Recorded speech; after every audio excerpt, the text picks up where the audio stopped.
இந்த சிம்ம ராசிக்காரங்க பார்க்கறதுக்கு ஆக்ரோஷமா பக்கத்தில் நெருங்கவே பயப்படுற மாதிரி இருந்தாலுமே, வார்த்தைகளை அப்பப்போ கோபம் வந்துட்டா கோப கடல் வீசுறதா இருந்தாலுமே, நெருங்கி பழகுனா ரோஜா மலர மாதிரி மென்மையான மனசு கொண்டவங்கன்னு சொல்லலாம். பார்த்து பழகுனா ரோஜாவில் இருக்கக்கூடிய முள்ளு குத்தாம மலர் பறிக்கிற மாதிரி தான் இவங்க கிட்ட உதவி பெற முடியுங்க. சிங்கம் எப்பயுமே தன்னோட எல்லைக்குள்ள வேறு சிங்கத்தை அனுமதிக்காதுன்னு சொல்லலாம். மீறினா சண்டையிட்டு எதுக்கு துணிஞ்சிடும். அப்படிதான் இந்த ராசிக்காரங்க. இவங்களுடைய சுதந்திரத்துல யாருமே தலையிடக்கூடாது. இதை தான் இவங்க விரும்பக்கூடியவங்களா இருப்பாங்க. அதே மாதிரி இருக்கிற இடத்துல இருந்தே, அதாவது உட்கார்ந்த இடத்துல இருந்தே எல்லாரையும் ஆட்டி வைக்கக்கூடிய அஞ்சா நெஞ்சும் கொண்டவங்களும் இந்த ராசிக்காரங்க சொல்லலாங்க. பெரும்பாலுமே இவங்க எந்த இடத்துல இருந்தாலுமே இவங்களுடைய ஒரு தலைமை பண்பை நிலைநிறுத்தக்கூடியவங்களா ஒரு கட்டுப்பாடுங்கிறது இவங்களுக்கு எப்போதுமே உண்டுங்க. இந்த சிம்ம ராசிக்காரங்க யாரையுமே கட்டுப்படுத்த மாட்டாங்க. ஆனால் இவங்களை யாரும் கட்டுப்படுத்துறதையும் விரும்ப மாட்டாங்கன்னு சொல்லலாம். எந்த நேரத்துலையும் நேரம் தவறாமையே கடைபிடிக்கக்கூடியவங்களா இருப்பாங்க. முன்கோபம் உண்டுனாலுமே கோபத்தில் நியாயம் அமைஞ்சிருக்குன்னு சொல்லலாங்க. இப்படிப்பட்ட சிம்ம ராசி அன்றர்களுக்கு இனி வரக்கூடிய 7 நாட்கள் எப்படிப்பட்ட பலன்களை நீங்கள் பெற போகிறீங்க, எந்த மாதிரியான விஷயங்கள் உங்களுக்கு சாதகமாக அமைஞ்சிருக்கு, எந்த மாதிரியான விஷயத்தில் நீங்கள் கவனம் செலுத்தணும், தொடர்ந்து ஒரு சில வழிபாட்டு முறைகளை நீங்கள் பின்பற்றிட்டு வந்தாலே உங்கள் பொருளாதார ரீதியாக நீங்கள் சந்திக்கக்கூடிய பல பிரச்சனைகளுக்கு தீர்வு காணலாம்னு சொல்லலாம். அந்த வகையில் எப்படி செயல்படுங்கிறதும் இந்த பதிவில் நாம் தொடர்ந்து பார்க்கலாம். அதுக்கு முன்னாடி நீங்கள் இந்த சேனலுக்கு புதிவராக இருந்தால் இந்த சேனலை சப்ஸ்கிரைப் பண்ணிவிட்டு ஒரு லைக்கும் பண்ணிவிட்டு பின்தொடர்ந்து வாங்க பார்க்கலாம். மேலுமே சிம்ம ராசி அன்றர்கள் உங்கள் வாழ்க்கையில் தொடர்ந்து நீங்கள் பல்வேறு விதமான பிரச்சனைகளை சந்திக்கக்கூடிய நபராக இருந்தால், ஜோதிட ரீதியாக நீங்கள் தீர்வு காணணும்னு விருப்பப்பட்டா டிஸ்கிரிப்ஷனில் தொலைபேசி எண் கொடுக்கப்பட்டிருக்கு. ஜோதிட ரீதியான சந்தேகமாக இருந்தாலும் சரி, உங்கள் வாழ்க்கையில் நீங்கள் சந்திக்கக்கூடிய எந்த விதமான பிரச்சனையாக இருந்தாலும் சரி, தாராளமாக நீங்கள் தொலைபேசி மூலிமா தொடர்பு கொண்டு கூட உங்களோட பிரச்சனைகளுக்கு தீர்வு காணலாம். இனி வரக்கூடிய காலகட்டங்கள் நிதானமாக நீங்கள் செயல்பட வேண்டிய ஒரு அவசியத்தில் தான் அமைஞ்சிருக்குன்னு சொல்லலாம். ஏன்னா ராசி அதிபதி சூரியன் 10ஆம் இடமான தொழில் ஸ்தானத்தில் இருக்கிறார். லாபஸ்தானத்தில் குரு பகவான், ராசிக்குள்ள கேது பகவானும், 7ஆம் இடத்துக்குள்ள ராகு பகவானும் நுழையிறது இந்த நேரம் உங்களுக்கு சாதகமாக தான் அமைஞ்சிருக்குன்னு சொல்லலாம். பெரும்பாலுமே ஆன்மீகத்தில் ஈடுபாடு இல்லாதவங்களுக்கு கூட இந்த நேரத்தில் ஆன்மீக சிந்தனை அதிகரிக்கும். எந்த சூழ்நிலை வந்தாலும் எதிர்கொள்ளக்கூடிய மனப்பக்கம் கொண்டிருக்கக்கூடியவங்களுக்கு இந்த சூழ்நிலை இன்னுமே வலுவாக அமைஞ்சிருக்குன்னு சொல்லலாம். இந்த அமைப்பால் இந்த மன உறுதியாலேயே எந்த துறையை தேர்ந்தவர்களாக இருந்தாலுமே தொழிலில் ஏற்றமான பலன் கிடைக்கக்கூடிய நேரம். கூட்டாளிகள் வகையில் பொறுத்த வரைக்கும் இந்த நேரம் கொஞ்சம் சலசலப்பு உண்டாகும். இருந்தாலும் ஏற்றுமதி இறக்குமதி தொழில் செய்யக்கூடியவங்களுக்கு எல்லாமே இந்த நேரம் சிறப்பாக இருக்குது. இந்த பண பரிவர்த்தனையில் மட்டும் கொஞ்சம் எச்சரிக்கையாக இருந்துக்கோங்க. அஷ்டம சனியோட காலத்தில் இந்த திருமணம் சம்மந்தப்பட்ட விஷயத்தில் மட்டும் கொஞ்சம் சந்தேகம் அதிகமாக தான் இருக்கும். இந்த நேரத்தில் எதுவுமே நீங்கள் நம்பிக்கையாக செயல்படுத்த நல்லது. இந்த நேரத்தில் திருமணம் சம்மந்தப்பட்ட விஷயம் கொஞ்சம் இந்த வார காலத்தில் உகந்ததாக இல்லை. நீங்கள் பொறுமையாகவே இந்த நேரம் திருமண முயற்சி செய்ய பாருங்கள். சில நேரம் சுறுசுறுப்பு இல்லாத நிலைமை, மனசில் ஏதாவது ஒரு பயம் இருந்துக்கிட்டே இருக்கும். இந்த இரண்டையும் நீக்கணும்னா இந்த நேரம் சிவ வழிபாடு நீங்கள் தொடர்ந்து செஞ்சுக்கிறது சிம்மராசி அன்றவர்களுக்கு நல்ல மாற்றத்தை தரக்கூடிய ஒரு அமைப்புன்னே சொல்லலாம். எந்த செயலையும் எடுத்தவங்க கோத்தம் இல்லாமல் ஆழமாக யோசித்து முடிவெடுத்தீங்கன்னா நீங்கள் இனி வரக்கூடிய பாதையில் நல்ல மாற்றத்தை பெற போகிறீங்க. உங்கள் ராசிநாதன் சூரியன் லாப வீட்டில் நுழைஞ்சிருக்கிறதால இந்த வாரம் மட்டும் இல்லை, இந்த மாதம் முழுவதுமே சிறப்பாக இருக்குது. ரொம்ப பரபரப்பாக செயல்பட போகிறீங்க. புகழ் கௌரவம் இது எல்லாமே ஒருபடி உயர்ந்து தான் வரும். தடைப்பட்ட காரியம் நல்லபடியாக நடக்கும். வேலைக்காக முயற்சி செஞ்சீங்கனாலும் வேலை கிடைக்கும். சிலருக்கு வெளிநாடு போகணும்னு ஆசைப்படுவீங்க, அதுவுமே கிடைக்கக்கூடிய வாய்ப்பு இருக்குது. கணவன் மனைவிக்குள்ளே இது வரைக்குமே எதிரும் புதிருமா இருந்திருப்பீங்கன்னு சொல்லலாம். அந்யோன்யம் பாதிக்கப்பட்டிருக்கும். இனி அது எல்லாமே நீங்கள் கூட வாய்ப்பு இருக்குது. இந்த நேரத்தில் கணவன் மனைவி உறவுங்கிறது சிறப்பாக அமைஞ்சிருக்குன்னு சொல்லலாம். உடல் நிலையில் மட்டும் இந்த கால் வலி, கழுத்து வலி, மூட்டு வலி மாதிரியான பிரச்சனை கொஞ்சம் வந்து போகும். இருந்தாலும் பெரிய அளவில் பாதிப்பு தராது. சிம்ம ராசி அன்றர்கள் இந்த நேரத்தில் நீங்கள் எதுக்குமே பயப்பட வேண்டிய அவசியம் இல்லை. எல்லாமே சாதகம் தான். இந்த கோபத்தை மட்டும் கொஞ்சம் குறைச்சிக்க பாருங்கள். பதவி மாதிரியான விஷயம் தேர்ந்தெடுக்கக்கூடிய நேரமாக இந்த நேரம் அமைஞ்சிருக்கிறதால உயர் பதவி யோகம் உண்டாகும். வெளிவட்டாரத்தில் தொடர்பு அதிகரிக்கக்கூடிய வாய்ப்பு இருக்குது. குரு பகவான் 3ல் இருக்கிறதால சில விஷயம் பொறுத்த வரைக்குமே சாதாரணமாக எல்லாருக்கும் கிடைக்கிறது நீங்கள் போராடி முடிக்க வேண்டியதாக தான் இருக்கும். சொந்த பந்தங்கள் வருகை இந்த நேரம் இருக்கிறதால கையில் சேமிப்பு கறந்துருன்னு சொல்லலாம். அரசு காரியங்களை மட்டும் கொஞ்சம் அலட்சி போக்க இருந்துடாதீங்க. புதன் இந்த மாதம் முழுவதுமே சாதகமாக இருக்கிறதால நட்பு விஷயத்தில் நல்ல மாற்றம் தான். விஐபிகள் மாதிரியான சந்திப்பு ஏற்படக்கூடிய வாய்ப்பு இருக்குது. பல விசேஷ நிகழ்ச்சிகளில் கலந்து கொள்ளக்கூடிய வாய்ப்பும் இந்த நேரம் உண்டாகலாம். தொடர்ந்து சனி நிற்கக்கூடிய நிலையால் பிள்ளைகள் வழியில் கொஞ்சம் அலைச்சல், டென்ஷன் வந்து போகும். பூர்வீக சொத்து அதிகமாக செலவு செஞ்சு பராமரிக்க வேண்டியதாக இருக்கும். கேதுவும் செவ்வாயும் வலுவாக இருக்கிறதால எதிர்த்தவங்க எல்லாமே நண்பர்களாக மாறுவாங்க. இந்த நேரம் சொந்த பந்தம் உற்றார் உறவினர்களோட உதவி கிடைக்குதோ இல்லையோ, வேத்து மறத்தவங்க மொழியினவங்களால் திடீர்னு உங்களுக்கு திருப்பு உண்டாகக்கூடிய வாய்ப்பு, உதவி உண்டாகக்கூடிய வாய்ப்பு அமையும். அதே மாதிரி இந்த இயக்கங்கள் சங்கங்கள் வச்சு நடத்தக்கூடியவங்களுக்கு எல்லாமே கௌரவ பதவிங்கிறது தேடி வரக்கூடிய வாய்ப்பு இருக்குது. சுக்கிரன் சாதகமான வீடுகள் இருக்கிறதால இந்த நேரம் உங்கள் தேக அழகுங்கிறது பொலிவு பெறுன்னு சொல்லலாம். புதுசாக பெண்களாக இருக்கக்கூடியவங்க சமையலறை சாதனங்கள் வாங்க போகிறீங்க.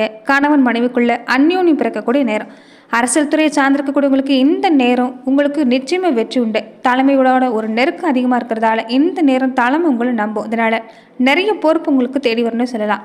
அடுத்தடுத்து நல்ல மாற்றம் சிம்ம ராசி அன்பர்களுக்கு காத்திருக்குது. கலைத்துறையை சார்ந்திருக்கக்கூடியவங்களுக்கு இந்த நேரம் சிறப்பு தாங்க. புதுசாக நிறைய விஷயங்களை நீங்கள் ஏற்படுத்த போகிறீங்க. இதனால நல்ல மாற்றம் உங்கள் வாழ்க்கையில் ஏற்பட போகுது. மாணவர்களுக்குமே உங்கள் நீண்ட நெடுநாள் ஆசை நிறைவேறக்கூடிய நேரம். இந்த நேரத்தில் நீங்கள் கல்வி சம்பந்தமாக எடுக்கக்கூடிய முயற்சிகளில் வெற்றி கிடைக்கக்கூடிய வாய்ப்பு இருக்குது. பெண்களாக இருக்கக்கூடியவங்க, இளம் பெண்களாக இருக்கக்கூடியவங்களுக்கு, புதுசாக வேலைக்கு முயற்சி செய்யக்கூடியவங்களுக்கு எல்லாமே இந்த நேரம் சாதகமான பலன் கிடைக்குன்னு சொல்லலாம். வியாபாரம் தொழிலை பொறுத்த வரைக்குமே லாபம் அதிகரிக்கக்கூடிய வாய்ப்பு இருக்குது. திட்டங்கள் சரியாக வகுக்க பாருங்கள். இந்த நேரம் உங்களுக்கு கண்டிப்பாக அற்புதமான நேரம் தான். தொழில் வியாபாரத்தை பொறுத்த வரைக்குமே நிறைய விஷயங்கள் உங்களுக்கு சாதகமாக தான் அமைஞ்சிருக்குன்னு சொல்லலாம். அதுமாதிரி இந்த ஏற்றுமதி இறக்குமதி துறையை சார்ந்திருக்கக்கூடியவங்களுக்கு எல்லாமே லாபம் கிடைக்கக்கூடிய நேரம். இந்த நேரம் உங்கள் ஆலோசனையை மற்றவங்க ஏற்றுக்குவாங்க. வேலையிலுமே அதிக சம்பளத்தோடு உங்களுக்கு பதவி உயர்வு கிடைக்கக்கூடிய நேரம், இடமாற்றம் கிடைக்கக்கூடிய வாய்ப்பு அமைஞ்சிருக்குன்னு சொல்லலாம். பெரிய பெரிய வாய்ப்பு எல்லாமே காத்திருக்கு. வாய்ப்பு சரியாக பயன்படுத்திக்கங்க. பாராட்டும் பரிசும் கிடைக்கக்கூடிய நேரம். அதே மாதிரி இந்த நேரத்தில் நிலம் சம்மந்தப்பட்ட விஷயம், இந்த பட்டா சம்மந்தப்பட்ட விஷயம் எல்லாமே சாதகமாக முடியக்கூடிய வாய்ப்பு இருக்குது. விவசாயத்துறையை சார்ந்திருக்கக்கூடியவங்களுக்கு இனி வரக்கூடிய நாட்கள் உங்களுக்கு சிறப்பான நாட்கள் அமையும். எதிர்பாராத வகையில் நீங்கள் ஏற்படுத்தக்கூடிய ஒவ்வொரு விஷயத்துக்குமே இந்த காலகட்டம் சாதகமான பலனை ஏற்படுத்தி தரக்கூடிய நேரமாக இந்த சிம்ம ராசி அன்பர்களுக்கு இந்த நேரம் அமைன்னு சொல்லலாங்க. அதே மாதிரி வருமானத்தில் தொடர்ந்து ஏதாவது ஒரு தடையை சந்திச்சுட்டே இருக்கிறீங்க. தெரிஞ்சோ தெரியாமலோ நீங்கள் செய்யக்கூடிய காரியத்தில் உங்களுக்கு நிறைய கஷ்டம் வந்துடுதுன்னு சொல்லலாம். அந்த விஷயத்தை நீங்கள் திருத்திக் கொள்ளக்கூடிய வாய்ப்பாக பார்த்தீங்கன்னா இந்த ஒரு சில பரிகார முறைகள் நீங்கள் செஞ்சீங்கன்னாவே போதும், உங்களுக்கு நல்ல மாற்றம் உண்டாகும். பெரும்பாலுமே செல்வம் அதிகரிக்கணும்னா அன்னை மகாலட்சுமி தாயாரோட ஒரு அருள்ங்கிறது தேவை. அன்னை மகாலட்சுமி தாய்க்கு பிடித்த ஒரு சில காரியங்கள் நீங்கள் செஞ்சீங்கன்னாவே வருமானம் கிடைக்குங்க. இதுக்கு நீங்கள் செய்யக்கூடிய பரிகாரம் பார்த்தீங்கன்னா வியாழக்கிழமை நாட்கள் நல்ல நாட்கள். குபேரனுக்கு ஏற்ற நாளும் இந்த வியாழக்கிழமை நாட்கள் தான்.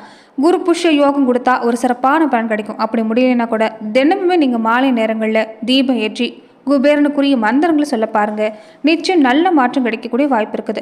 அதே மாதிரி உங்கள் வீட்டில் பூஜையில் நீங்கள் தீபம் ஏற்றுறப்ப ஒரு பச்சரிசி கொஞ்சமாக பரப்பி அது மேலே ஷீன்னு சொல்லக்கூடிய வாக்கியத்தை எழுதி நீங்கள் தொடர்ந்து தீப ஏற்றி வழிபாடு செஞ்சீங்கன்னா நல்ல மாற்றம் உண்டாகும்.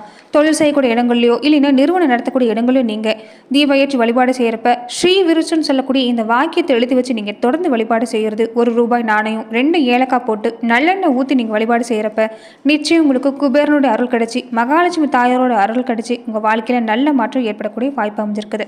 ஓம் லட்சுமி குபேராய நமங்கிற மந்திரத்தை தினமும் முடிஞ்சவங்க 108 முறை நீங்கள் தொடர்ந்து சொல்லிட்டு வர பாருங்கள். கண்டிப்பாக உங்கள் வாழ்க்கையில் பொருளாதார ரீதியாக ஏற்படக்கூடிய தடைங்கிறது நீங்கள் கூட வாய்ப்பு அமைன்னு சொல்லலாம். தொடர்ந்து பார்த்தீங்கன்னா சிம்ம ராசி அன்பர்கள் நட்சத்திர ரீதியாக நீங்கள் எப்படிப்பட்ட பலன்களை இந்த வார காலகட்டங்களில் நீங்கள் பெற போகிறீங்கிறத மேலுமே நாம் இந்த பதிவில் பார்க்கலாம். மகம் நட்சத்திரக்காரங்களுக்கு மனசுல நினைச்சதை நடத்தி முடிக்க போறீங்கன்னு சொல்லலாங்க. ரொம்ப வைராக்கியத்தோடு செயல்பட்டு இருக்கிறீங்க. இந்த காலம் உங்கள் வைராக்கியத்தாலே நல்ல மாற்றம் உண்டாகும். மனக்குழப்பம் மட்டும் அப்பப்போ வந்து போகக்கூடிய வாய்ப்பு இருக்குது. குடும்பத்தில் இந்த மனக்குழப்பத்தால் நிம்மதி இல்லாத சூழ்நிலை உண்டாகும். முடிஞ்ச வரைக்குமே இந்த நேரம் நீங்கள் பொறுமையை யோசிக்க பாருங்கள். முடிவெடுக்க சிரமமாக இருந்தால் வாழ்க்கை துணையோட பேச்சு கேட்டு நடக்க பாருங்கள். இல்லைன்னா வீட்டில் இருக்கக்கூடிய பெரியவங்களுடைய பேச்சு கேட்டு நடக்க பாருங்கள். நிச்சயம் நல்ல மாற்றம் உண்டாகும். எடுக்கிற வேலையை பொறுத்த வரைக்குமே இந்த நேரம் தீவிர முயற்சி கொடுத்தா தான் வெற்றியாகக்கூடிய வாய்ப்பு இருக்குது. அதனால் இந்த நேரம் செய்யக்கூடிய முயற்சிகளில் கொஞ்சம் கவனம் செலுத்துங்க. ஆனால் அரசு வழியில் முயற்சி செஞ்சீங்கன்னா சாதகமான பலன் கிடைக்கும். வேலையில் ஏற்பட்டிருந்த பிரச்சனை முடிவுக்கு வரக்கூடிய வாய்ப்பு இருக்குது. அரசியல் துறையை சார்ந்திருக்கக்கூடியவங்களுக்கும் இந்த நேரம் சிறப்பான நேரம். இடமாற்றம் பதவி உயர்வு கிடைக்கும். வேலை தேடிட்டு வரக்கூடியவங்களுக்கும் இந்த நேரம் வேலை கிடைக்கக்கூடிய வாய்ப்பு இருக்குது. அதிர்ஷ்டகாரகன் சுக்கிரன் இந்த நேரம் உங்களுக்கு ஆதரவாக அமைஞ்சிருக்கிறதால பொன்பொருள் சேர்க்கை உண்டாகும். இந்த நேரத்தில் நகை வாங்கக்கூட ஆசைப்படக்கூடியவங்களுக்கு தாராளமாக முயற்சி செய்யலாம். குடும்பத்தில் மகிழ்ச்சியான சூழ்நிலை உண்டாகும். கணவன் மனைவிக்குள்ள ஒற்றுமை அதிகரிக்கக்கூடிய நேரம். புதுசாக வீடு வாகனம் வாங்கக்கூடிய முயற்சி வெற்றியாகும். குழந்தைகளோட நலனில் கூடுதல் அக்கறை எடுத்துக்கங்க. இந்த நேரம் உங்களுக்கு சிறப்பான நேரமாக பல நன்மைகள் ஏற்படக்கூடிய வாய்ப்பு அமைஞ்சிருக்குன்னு சொல்லலாம். பூரம் நட்சத்திரக்காரங்களுக்கு இந்த காலம் பொறுத்த வரைக்குமே சுக்கரனோட சஞ்சாரம் இருக்கிறதால யோகமான வாரமாக அமைஞ்சிருக்குது. குரு பகவானுடைய சஞ்சாரமும் கூடவே இருக்கிறதால நீங்கள் எந்த துறையை சார்ந்திருக்கக்கூடியவங்களா இருந்தாலும் முன்னேற்றத்துக்கான வலிப்பு இருக்குன்னு சொல்லலாம். வருமானம் தடையில்லாமல் கிடைக்கும். செல்வாக்கு உயரும். தடப்பட்ட வேலை ஒவ்வொன்றும் நடக்க ஆரம்பிக்கும். வியாபாரம் தொழிலில் லாபம் கூடி வரக்கூடிய வாய்ப்பு இருக்குது. திருமண வயசில் இருக்கக்கூடியவங்களுக்கு வரன் வரக்கூடிய நேரமாக, பூர்வீக சொத்து விவகாரங்களில் ஏற்பட்டிருந்த பிரச்சனை முடிவு வரக்கூடிய நேரமாக அமையும். ஒரு சிலருக்கு இளம் வயதில் இருக்கக்கூடியவங்களுக்கு காதல் கைகூடி திருமணம் வரைக்கும் போகும். பொன்பொருள் சேர்க்கை உண்டாகும். இழுவரியாக இருந்த வழக்கு சாதகமாக முடியும். புதுசாக தொழில் தொடங்கக்கூடிய முயற்சி வெற்றியாகும். கிடைக்கக்கூடிய வாய்ப்பை சரியாக பயன்படுத்திக்கங்க. விரைவிலேயே நீங்கள் கண்ட கனவு நனவாகக்கூடிய வாய்ப்பு அமைஞ்சிருக்குன்னு சொல்லலாம். உத்திரம் நட்சத்திரக்காரங்களுக்கு இந்த நேரம், இந்த மாதம் முழுவதுமே உங்களுக்கு சிறப்பான பலன் கிடைக்கக்கூடிய வாய்ப்பு அமைஞ்சிருக்குன்னு சொல்லலாம். இது வரைக்குமே ஏற்பட்டிருந்த ஒவ்வொரு தடையுமே நீங்கக்கூடிய வாய்ப்பு இருக்குது. அரசு வழியில் எதிர்பார்க்கக்கூடிய அனுமதி சலுகை கிடைக்கும். வேலையில் ஏற்பட்டிருந்த பிரச்சனை முடிவுக்கு வரும். நிறைய பொறுப்பு காத்திருக்குன்னு சொல்லலாம். பணப்புழக்கம் அதிகரிக்கக்கூடிய வாய்ப்பை குரு பகவான் ஏற்படுத்தி தரப்போறாரு. பூர்வீக சொத்து விஷயங்களை நீங்கள் எடுக்கக்கூடிய முயற்சி வெற்றியாகனே சொல்லலாங்க. இந்த நேரம் உறவினர் வகையில் கொஞ்சம் அனுசரித்து போக பாருங்கள். கணவன் மனைவிக்குள்ளே இருந்த பிரச்சனை முடிவு வரக்கூடிய வாய்ப்பு இருக்குது. இந்த நேரம் உங்கள் வாழ்க்கையில் இருந்த சங்கடம் படிப்படை நீங்கள் கூட நேரம். ஆனால் மற்றவங்ககிட்ட அதிகப்படியான நெருக்கம் காட்ட வேண்டாம். நீங்கள் நினைக்கிறது எல்லாமே நடக்கக்கூடிய வாய்ப்பு இருந்தாலும் கொஞ்சம் எதிரி தொல்லை அதிகம் தான். அதனால் எல்லாருக்கிட்டையும் இந்த நேரம் பொறுத்த வரைக்கும் நீங்கள் கொஞ்சம் எச்சரிக்கையாக இருக்க பாருங்கள். மொத்தத்தில் இந்த வார காலகட்டம் பல பாதிப்புகள் நீங்கள் கூட வாய்ப்பு இருக்குது. நன்றி நண்பர்களே. இந்த பதிவில் சிம்ம ராசி அன்பர்களுக்கு அடுத்து வரக்கூடிய 7 நாட்கள் எப்படிப்பட்ட பலன்களை நீங்கள் பெறுவீங்கிறத நம்ம பார்த்தோம். மேலுமே இந்த மாதிரியான பதிவுக்கு நீங்கள் இந்த சேனலை லைக் பண்ணுங்கள், ஷேர் பண்ணுங்கள், கமெண்ட் பண்ணுங்கள், மறக்காமல் சப்ஸ்கிரைபும் பண்ணிடுங்க. நன்றி நண்பர்களே.